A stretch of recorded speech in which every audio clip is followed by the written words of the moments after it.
So my name is Amy Bryson, and I'm a family nurse practitioner in New York. I practice family medicine. I do direct primary care. I am here in Mexico City on a 3-day conference.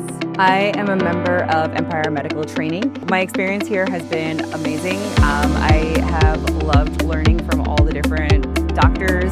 We learned about facial harmonization, the complications, functional medicine, facial aesthetics, exosomes, hormones and hormone replacement therapy, and bioidentical hormone therapy, pellet placement, also having that approach, having that ability to build collegiality.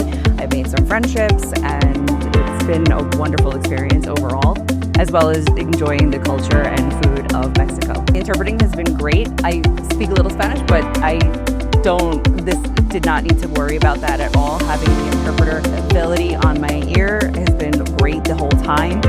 Every instructor has been warm and open and friendly. They've been here and accessible, walking around talking with us, and so we've been able to ask those questions in our hands-on portion, being able to interact with them, asking them different opinions, different other questions about the approaches and their theories and techniques, and it's been great to go and get those questions answered and learning more about their practice. I would rate this trip a 10. Conference an absolute 10. Everybody should go and join a conference like this for sure.